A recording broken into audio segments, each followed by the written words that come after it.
This, this scripture reading is from Psalm 25.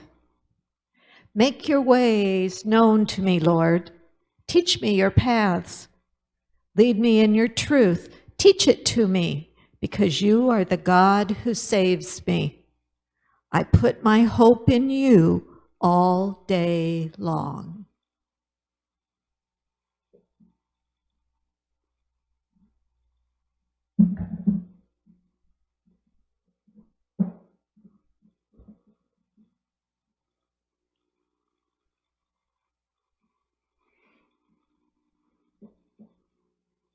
I love this scripture and how it states uncategorically that I put my hope in the Lord all day long. I love that. And it kind of makes me wonder.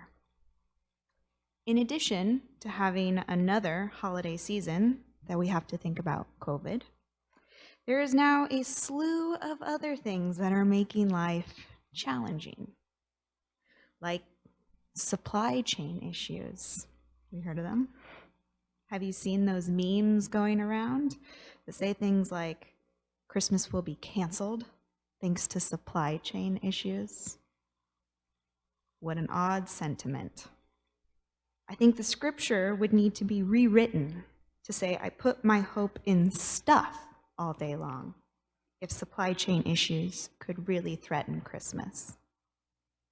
But it did get me thinking. They say there are 5 love languages: physical touch, quality time, acts of service, words of affirmation. That's mine, in case you want to compliment me later for this reading. And gifts.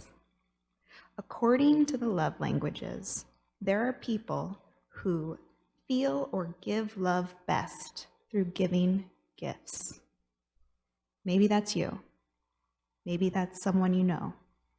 But let's pretend that all the people you are trying to express love for in your community fall into this category.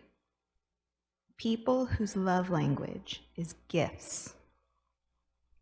I know that's extreme, but imagine all of them feel love best through gift giving. Would supply chain issues prevent us from expressing love this season? Could it really prevent us from giving people hope that they are loved?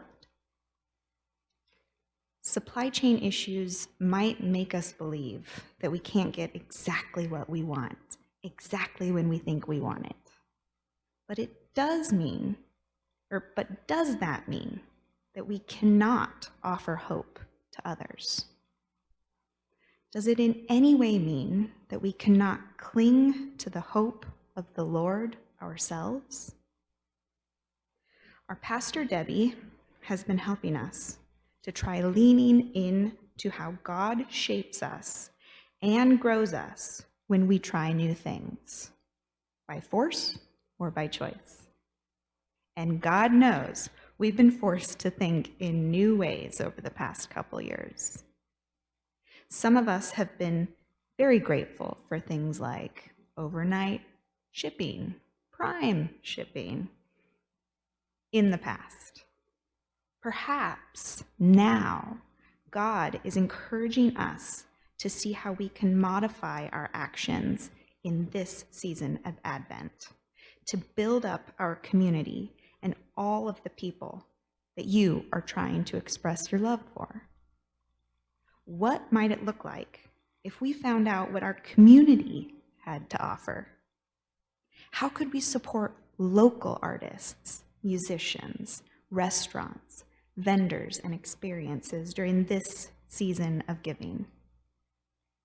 Maybe like some nuts from your local church youth group, if we're just spitballing ideas here. And as Christians who believe that our hope is in God, how might we offer that hope to others in our community? There was this small church in an urban area.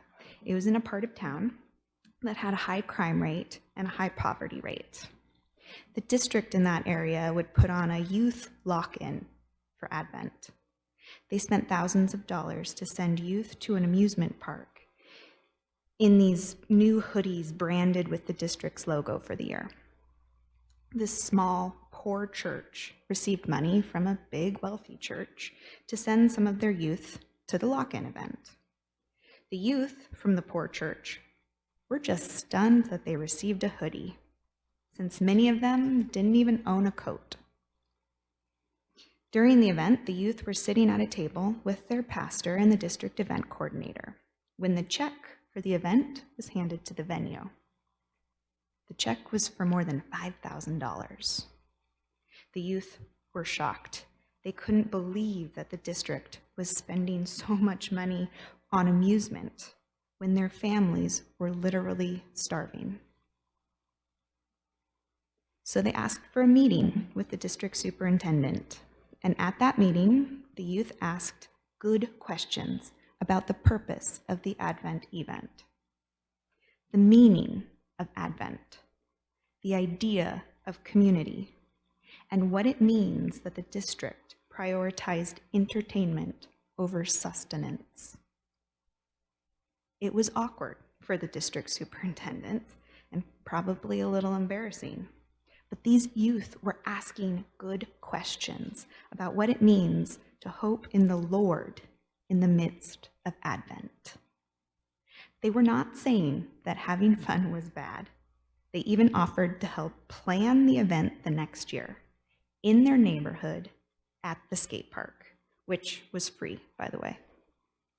Their idea was to take some of the budget and pay local abuelas to cater the food with homemade tamales and Burmese rice dishes.